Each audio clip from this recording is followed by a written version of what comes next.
you kind of brought up this idea, or Max mentioned it, but you kind of codified this idea of the state of AI in video production, which I'm super fired up to talk about because a lot of people think AI is going to take over production. It's going to take over from creatives and producers and videographers and all that stuff. But we're actually on the front line using it. It's like the opposite. Yeah. I have no idea how far it's going to go. And right now I'm just letting that thought just stay in the background to the side. Just to not be anxious. Right. Yeah. But for now, we are full steam ahead, 100 miles an hour, going after AI stuff. Mm-hmm. So just my quick example, I've been using AI for the past 2 days to location scout a non-specific location somewhere in the country that has a front yard and a backyard that we can film in, that's available in a certain time of the year, that has green grass, and that looks Midwestern. How do you search for that? You could spend a lot of time. Yeah, what search terms you use. I could just describe that, and I was actually using the deep research, which is available in ChatGPT now. It's also available in Grok 3. And I don't know what Claude has, but there might be, something. And it's just digging through. I could watch its process and what it's doing, searching through hundreds of web pages, and then giving me, 10 results or something. And then I could check those real quick and see, are those dates actually available? Does this work for my need? Yeah. But, it's like AI's army of interns. Like saving you tons of time. Like I think you said 2 days worth of work probably. That's my guess. Yeah. My guess about how long that would take to dig through and come up with that many results. And I could have that running while then I was doing something else too. So that's. Is there any concern about I know AI kind of hallucinates sometimes and we get crazy results and things like that. Is there any concern about that with what you were specifically doing? That is a concern. And there's another example that I have where it was just making things up earlier today, that other spreadsheet example. But this one was nice because I specifically said, I need the direct links to the results you're finding so that I can check them. And it gave me links and then I could just click into there. It did mess up a few times and say, it appears to be available, the last week in March. And I'd look and it wasn't or something. But that's a pretty quick, just look at that, see if it's available. Yeah, you're essentially verifying the data at that point. Yeah. So not too bad. But so I'm finding a lot of uses in pre-production, just for a lot of those little detail, ticky-tack things that you have to do.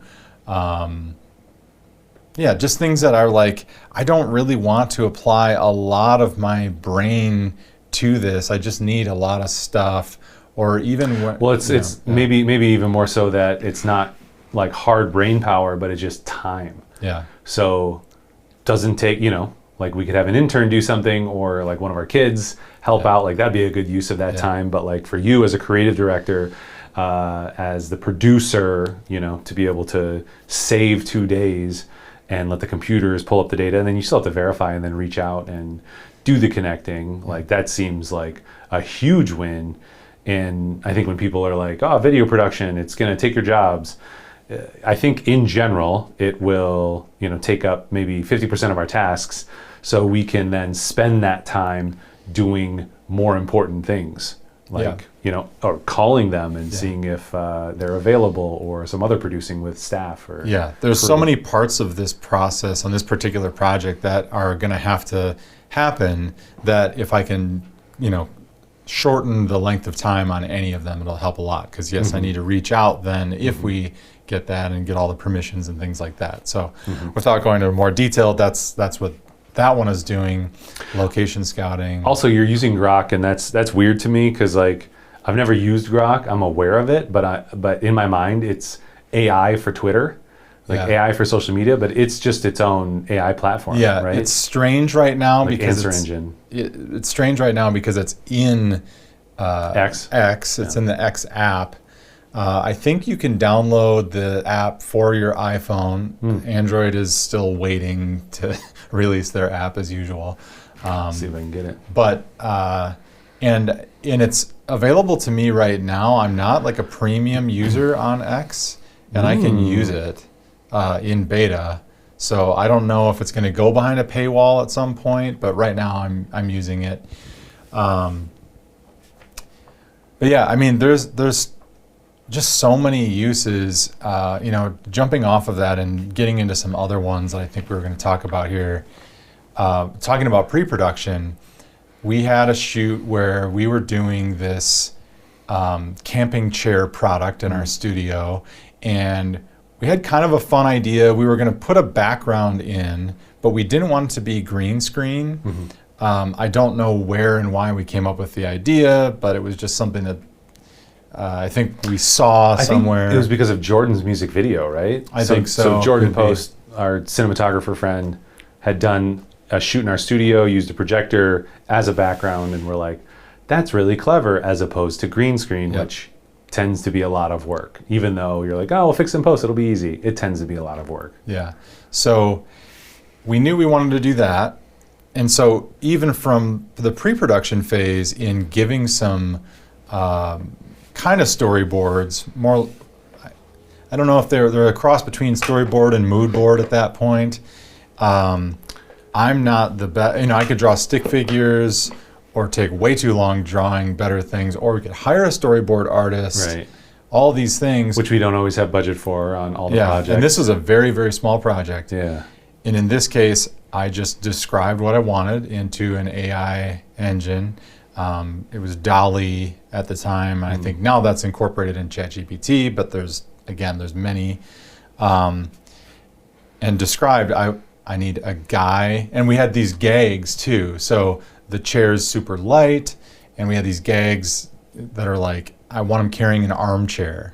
So I need a guy carrying an armchair in a studio in front of a projected background of a mountain range.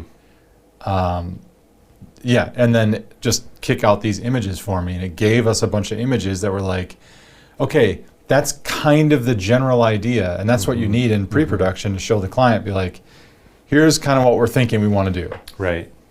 Including even giving me like a non-storyboard image of a different angle, like a pre-visualization of the whole studio setup that I thought was like even... Oh, like a map of how to actually do it? Well, not a map, but like a 3/4 view that's like, this won't be a view that's in the finished piece, but like as though you're a fly on the wall in the studio taking a BTS photo. Sure.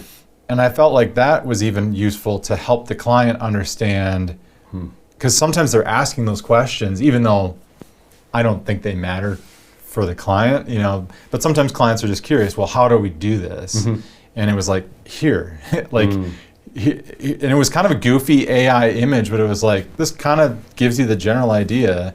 And it was like, got it. Yeah. Totally understand it. Well, and that's a whole separate thing, like expectations, client expectations. And I have heard from clients, like, I didn't know what to expect when I showed up on set. I think we're going to talk about set in another podcast, but like when we did the Kelly Jackson, we did a whole stage, as you know, that pivoted a whole scene or whole set. It was a floor and a wall that we could change everything, and the whole thing pivoted. It's crazy. She had no idea what that was going to be like until she showed up. We talked about it. I think we even showed pictures from the studio build out, but it just didn't communicate what it was going to be like and how that was going to work until she got in and saw it. And absolutely AI would have helped with that to be able to previs and be like, it's going to look like this, and you're going to be on the wall, and you're going to be on the floor, and it's going to work like that.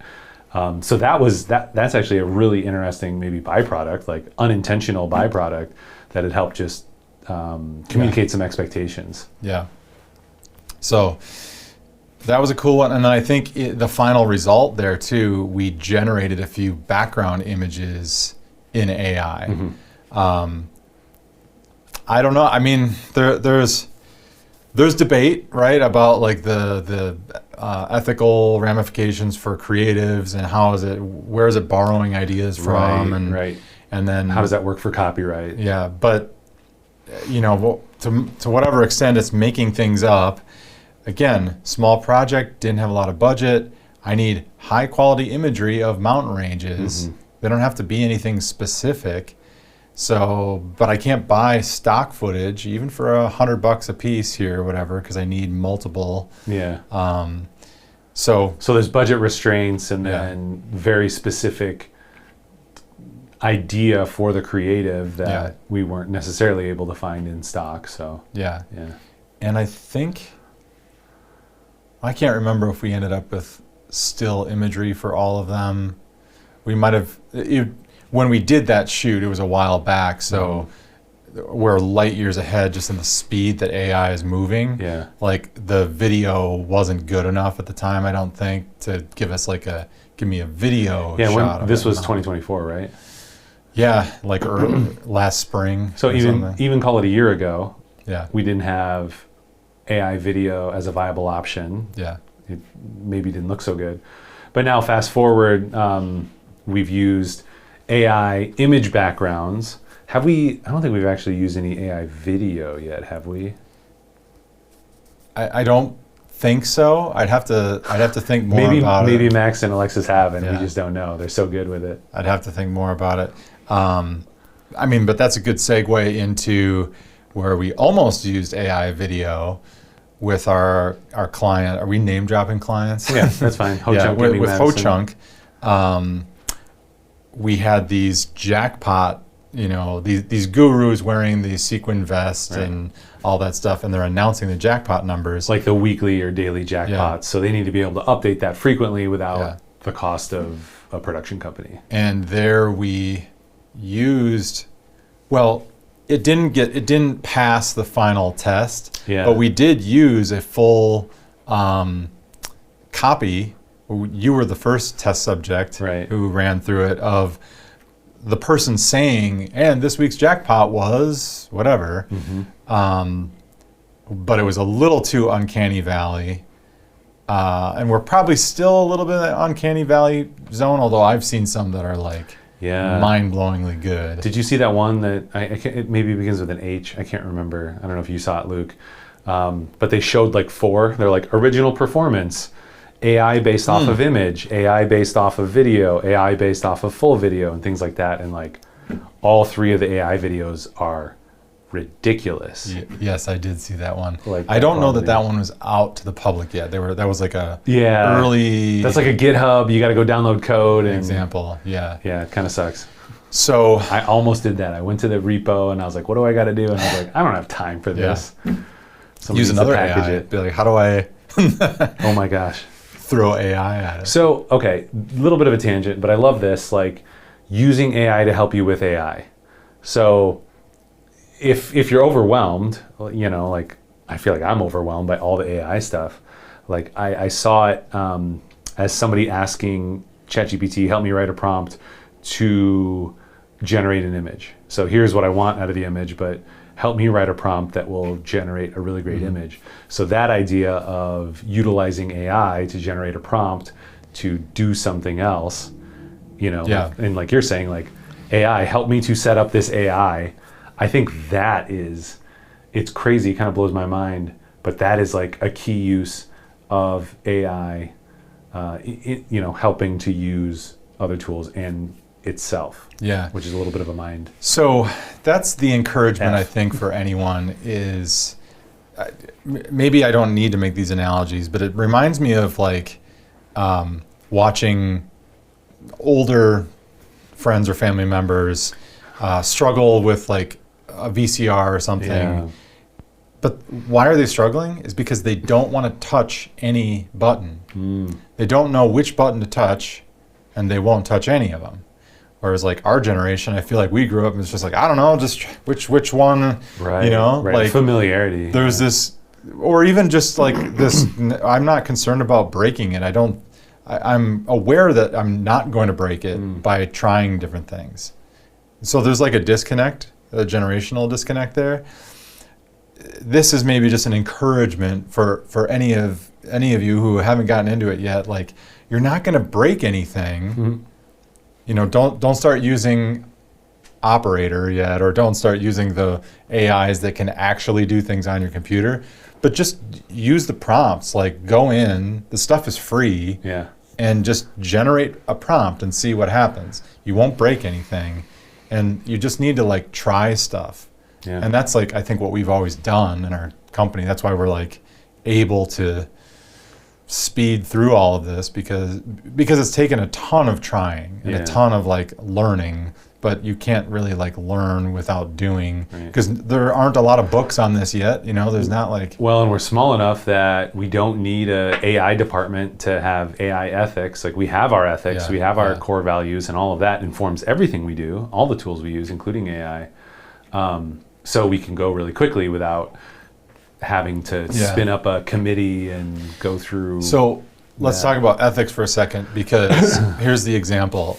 So with the Ho-Chunk Gaming project, we bailed on the video because it was too uncanny valley. It didn't like look great.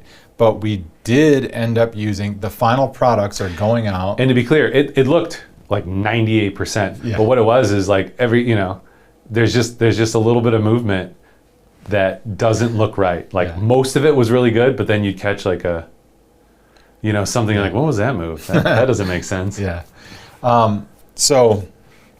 But we did end up using AI for audio. So there is AI audio in the final pieces. They wanted to be able to update the jackpot numbers on a weekly basis, or some really fast, interval. Right. And so this isn't defined anywhere, and not to like, toot our own horn or pat my own back or other awkward, strange just ways. Just don't like, toot your horn and pat your back at the same time. We hired actors, and then we said, okay, we wrote a contract just saying that we won't use because we had to get an AI print of their voice in order to do this.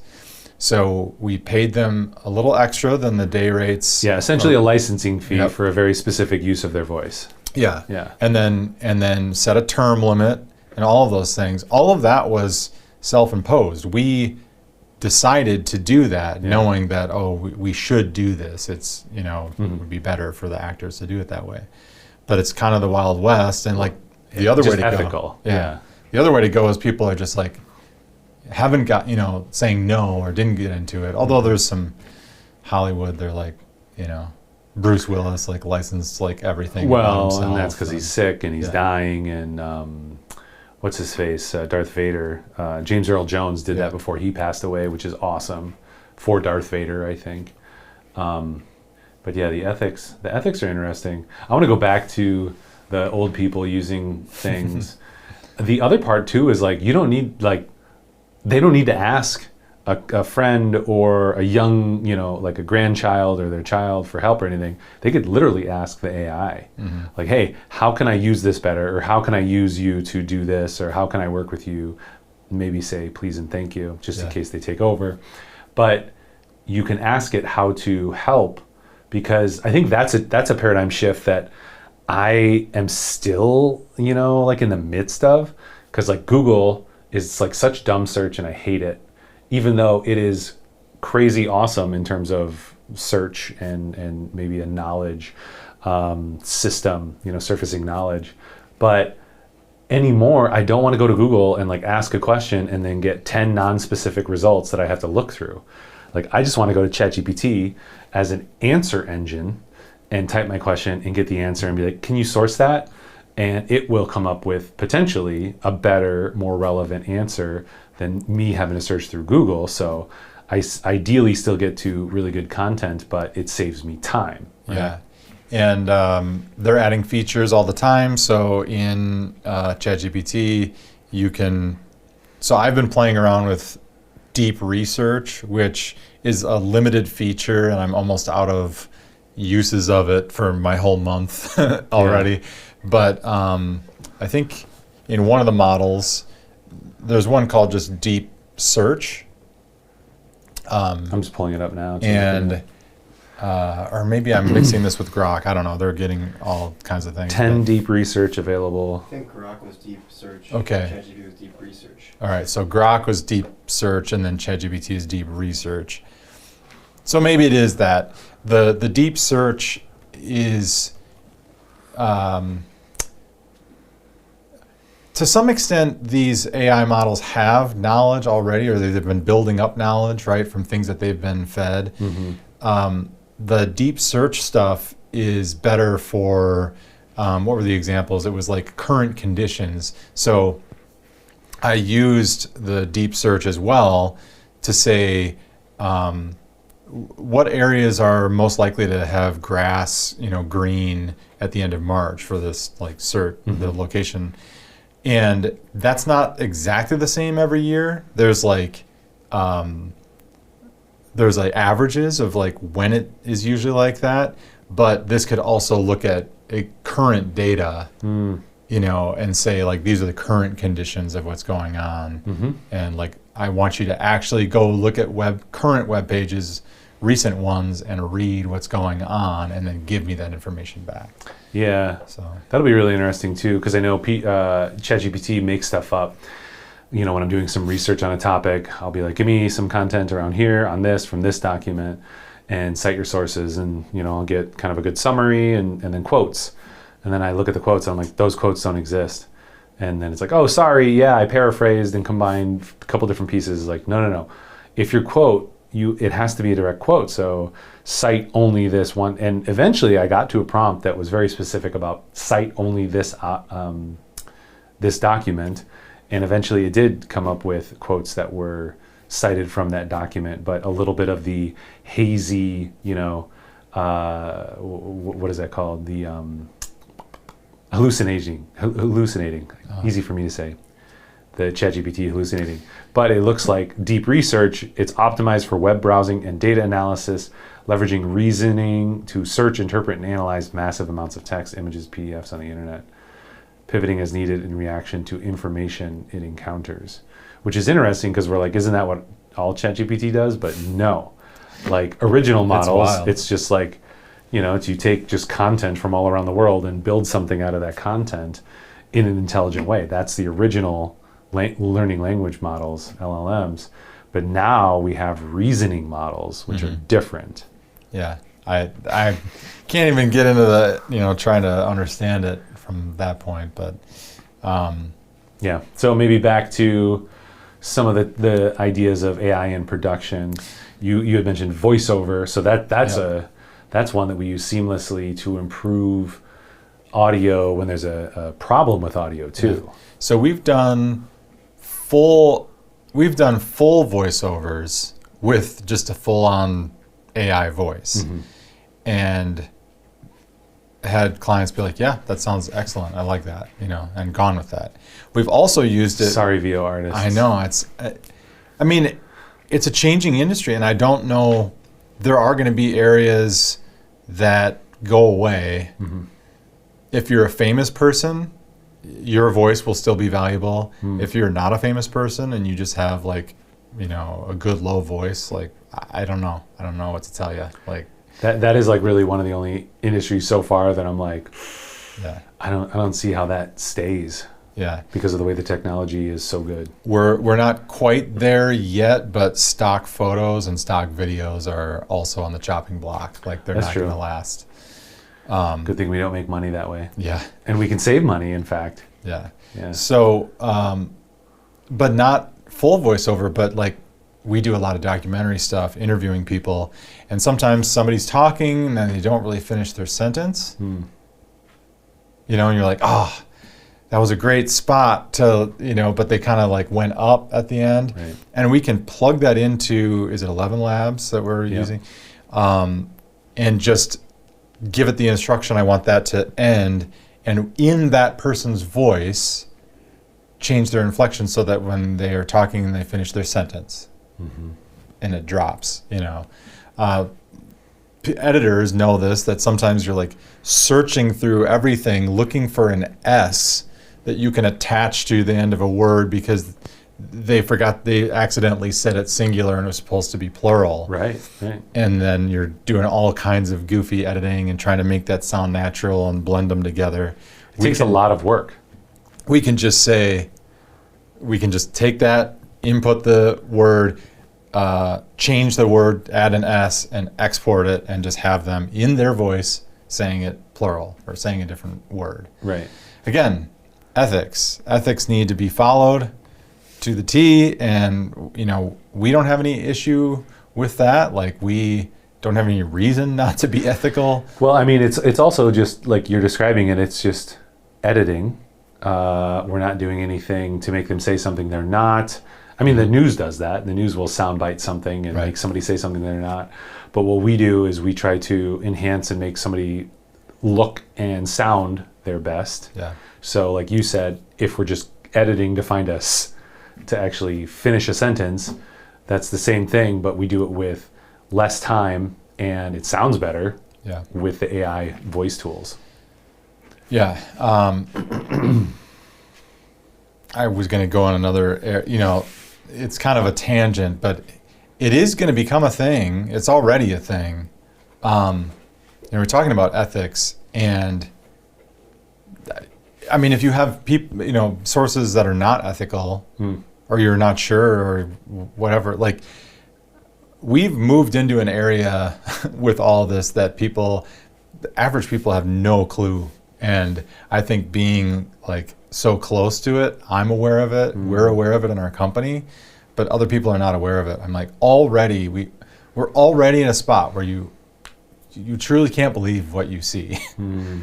If somebody's I hate that on like social media. If somebody's not being ethical, I can take any person, public figure, actor, politician, and I can make them say anything I want.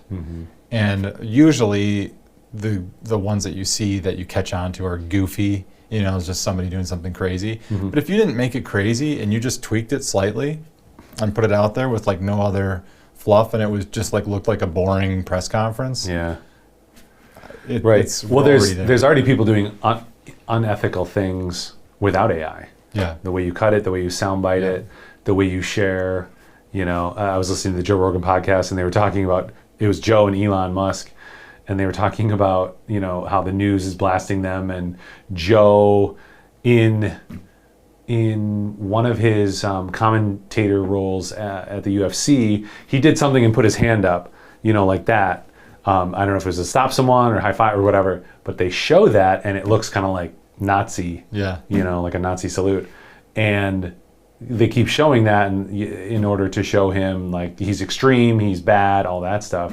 Like, that's obviously nefarious. Yeah. And that's not even AI. Yeah. So I'm like, you can't trust anything that you see or read. I mean, not even this. Like, I can trust anything you guys say in this room, but beyond that, you can't trust any of it. Yeah. That's scary. So, okay, yeah, I said those are the parts that I just like, well, set that aside, for now, leave that in the back of my mind. And for the meantime, just run as fast as we can into this world of AI. I mean, I was telling Luke earlier, I'm like, I don't know how long this will last. Next year, we could just be doing this via AI. I don't know how fast it'll go. Like, you think about where we were last year or 2 years ago, go 1 or 2 years forward, and there's probably a model where I sit in front of a camera, I read a script, I turn my head this way and that way, and I give it all the information that it needs. I'm like, okay, great. Use that model. That's me in the podcast, and then that's Ryan, and then we just like, here's like hours of our random babbling. We don't even need that. We could just say, what is a hot topic right now for video production that people are searching for? Yeah. Write a podcast in our voice with Ryan and John talking. Yeah. Like, well, and that's what I meant. It's like, you can train it on like, here's the source material of us talking, and then say, write a new one. I saw an agency video today that was a VSL, like video sales letter, and it's like, here's who we are and what we do and how we do it, and had graphics and things like that, like they typically do. But I'm pretty sure it was an AI model. Yeah. You know, because the company was like a older man, you know, maybe in his 50s or 60s, is like the CEO and founder. But then it was like this nice young lady telling us all about the business, and you could kind of tell a little bit. But without a doubt, people are doing that now to varying degrees of success. So, you know, the question, kind of returning to marketing, like, what is good? I mean, if it saves time, that's good. If it helps convert, that's good. The human in the loop, the creative that humans have, there's something that's still unique and special so far that AI hasn't captured, I don't think.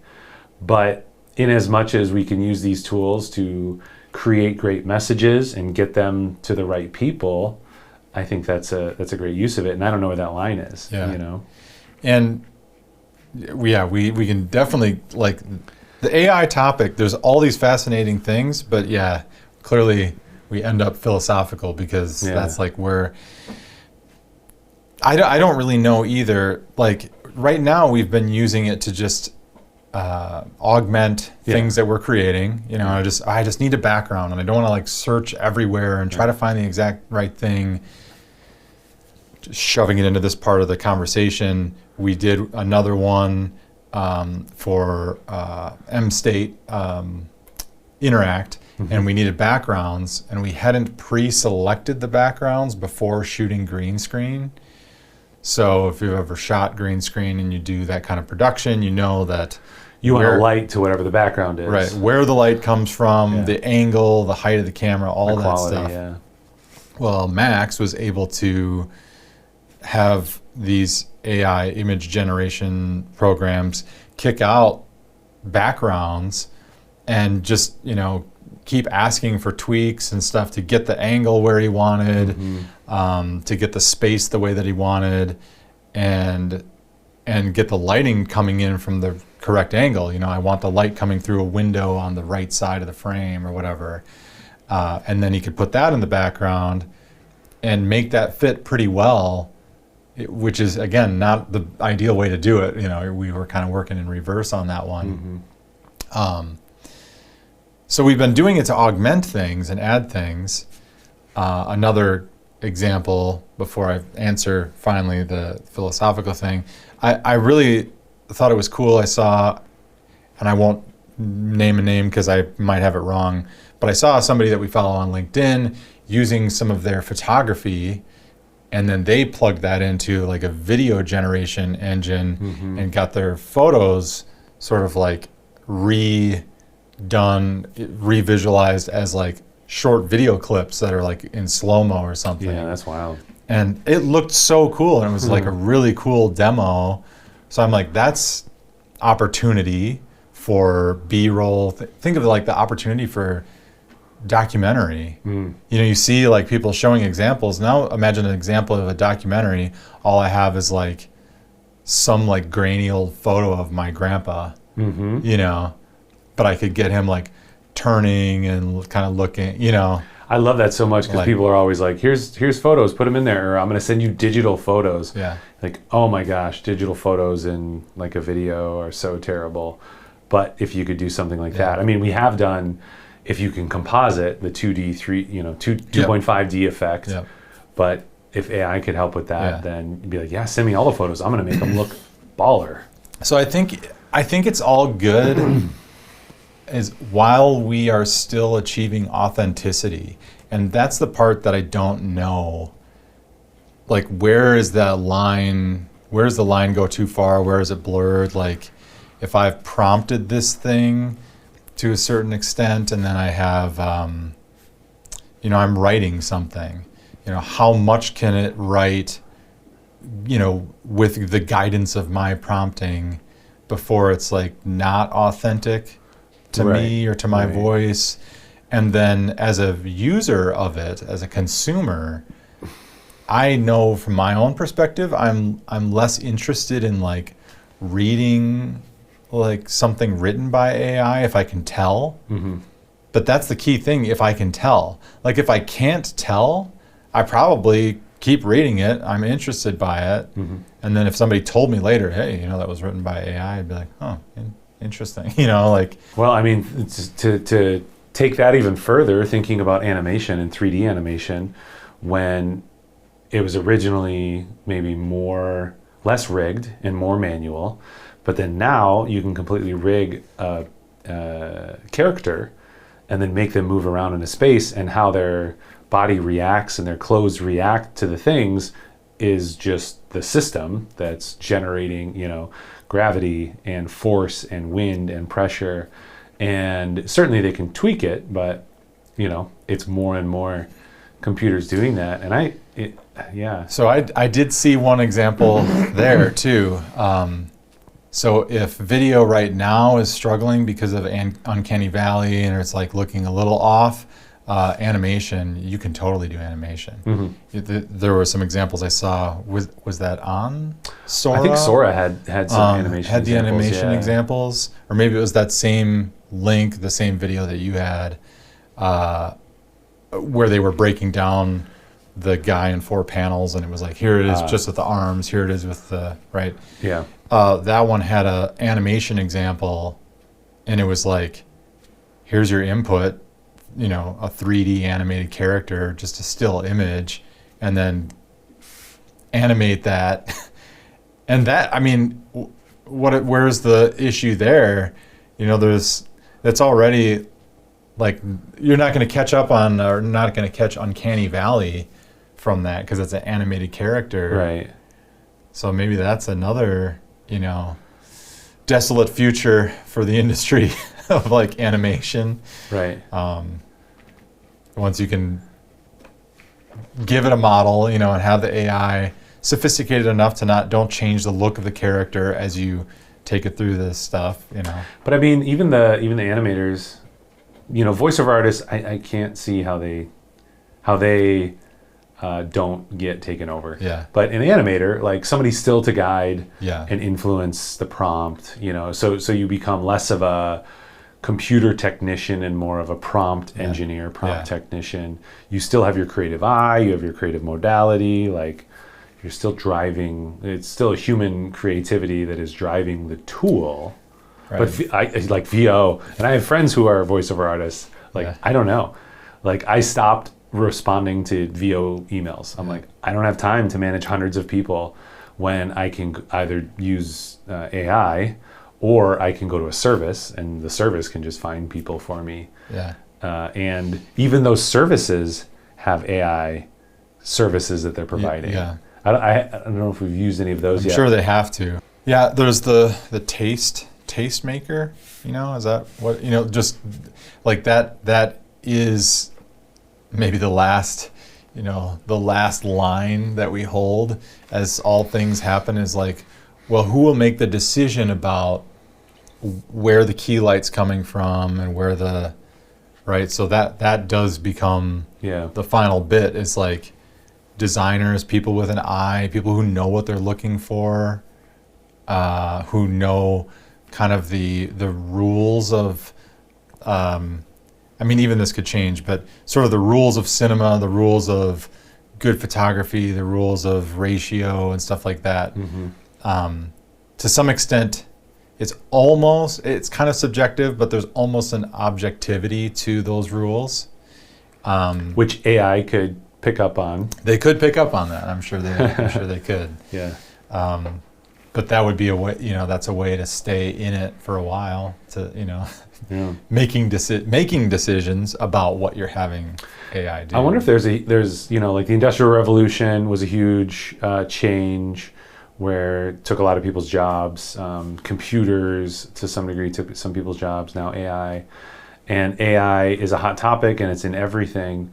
But I was reflecting with somebody else last week that it's a tool like those, like computers, where when they kind of came on the scene, and microprocessors and chips and RAM, each of those inventions revolutionized computing, but then it cascaded to everything. Mm-hmm. There's almost nothing that is not computerized at this point. or mechanized from the Industrial Revolution. And now AI is in everything, and it's so hot because it's so new and so transformative. But I imagine within some amount of time, maybe it's longer than with these other technologies, but some amount of time, we won't be talking as much about the technology anymore. Yeah. It won't be about AI. It'll just be, yeah, my phone has a great assistant capability, or now there's these just generative video tools, and it's less about AI this, AI that, AI, and it's just the underpinning of the technology. So I think that'll happen, and if we keep a perspective like that, then it's a tool that can enhance the work that we do.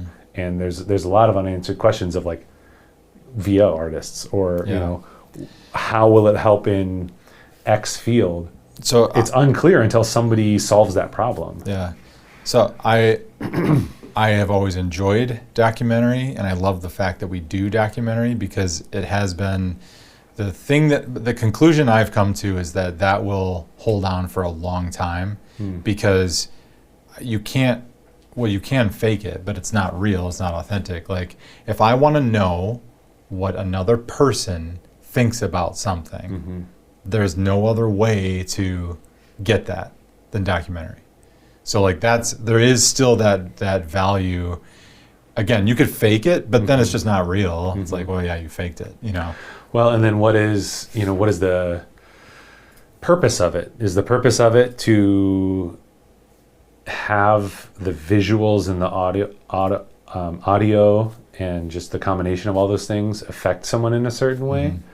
Or is it for that person to see another story in that, or, because again, a lot of it probably could be simulated, but there's something to the real people and real stories, and I think that'll continue to resonate through all of this. We have like computer generated art, and we're like, oh, that's really interesting and unique, but then you see something done by a human and you're like, wow. Yeah. It can just blow your mind in a different way, I guess. What's the most interesting part of Ready Player One? Steven Spielberg directing. I mean, and I didn't come prepared for this idea. I just had this idea. I do love the book. It's when you start peeling back the layers and understanding that there are people behind those avatars. It's like discovering the real person. Sure. So connecting with the real people. That's connecting with reality, even though they're like living in non-reality, or in the virtual space or whatever. It's like the whole interest and intrigue is that, like, who the people are. That's true. Something there. And that's interesting in a narrative story, in a fictional story that someone made up, that other people pretended to be the characters in, and pretended such that we could understand these concepts or something. It's like the most intriguing thing about like AI, I think, for a lot of people. I watch my son do it all the time, is just asking questions, trying to figure out, is it actually thinking things, or have some consciousness, or is it just a tool spitting out, whatever. Like, you can use it as a tool, but the real like question is like, what's there, what's behind it. I mean, the reality is you should probably say please and thank you, just again, for when the robots take over. I also think have we talked about this before on podcasts? I don't know.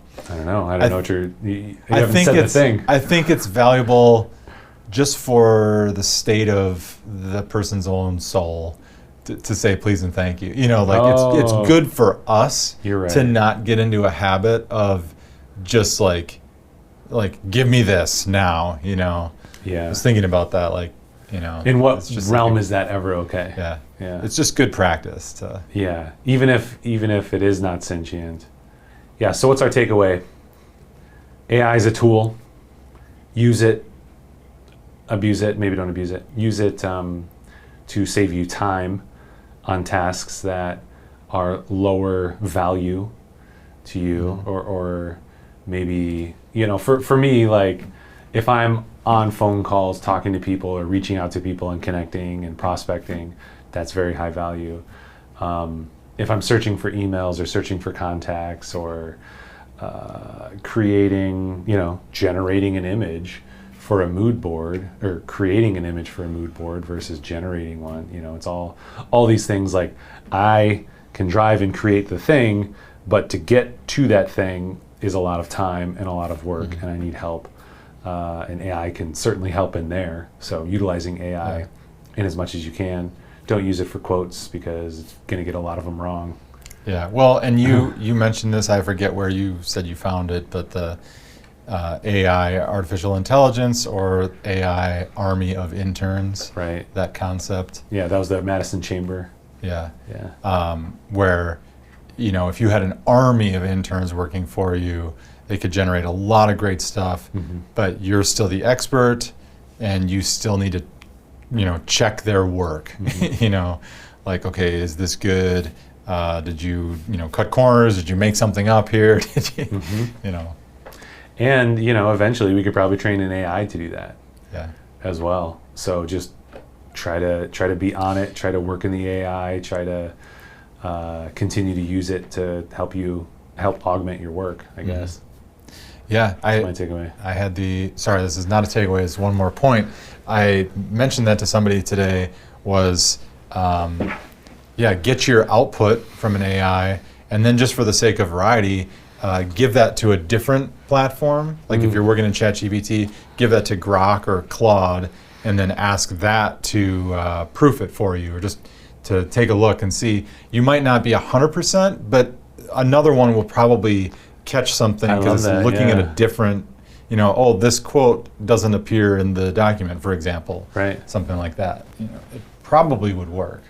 I love it, because then, it's like different peers reviewing things, or different, different people quality assuring each work. Yeah. Each other's work. Cool. But yeah, what's my takeaway? A better takeaway is that it's changing the industry right now. It's changing everything, and the way to win in the end is not to run away from it, because it's everywhere. It's taking over, and we have to use it as long as we can, and as long as it makes sense. And what our company looks like 2, 5, and 10 years from now, we could be around because we have changed everything. We won't be around if we just try to keep doing things the way that we used to. Yeah, embrace our AI overlords. Exactly. All hail ChatGPT.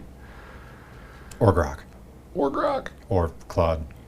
Or we don't know who's going to win. That's the thing. We got to. Well, the Chinese one apparently is faster and better, right? DeepSeek. Yeah, like a 20th of the cost to get to be better than where we are. But we were it's also communist.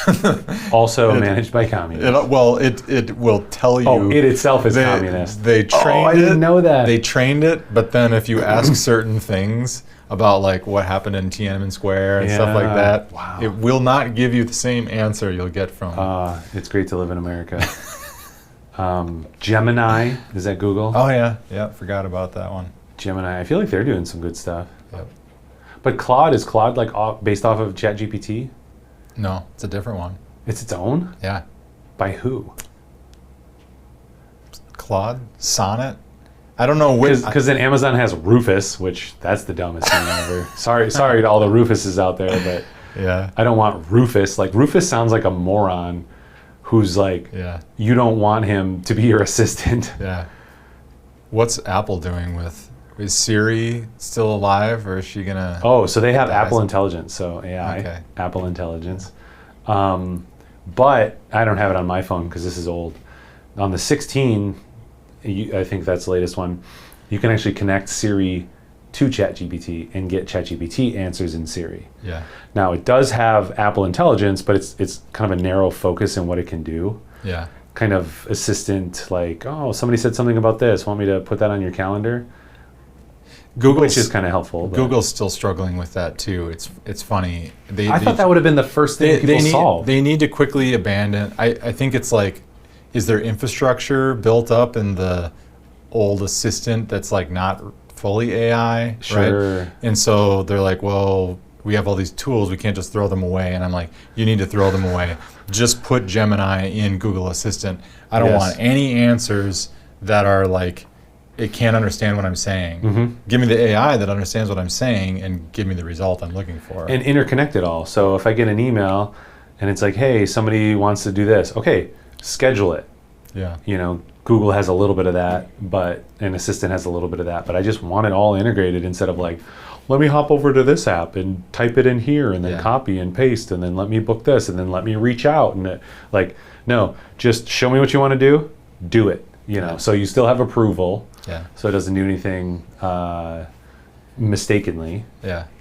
Yeah. For now, now. we still have approval. I mean, with Lent coming up, maybe it's a good time to detox from all the devices and AI and try to utilize your brain, Yeah. or not. That'll be another topic. Yeah. All right.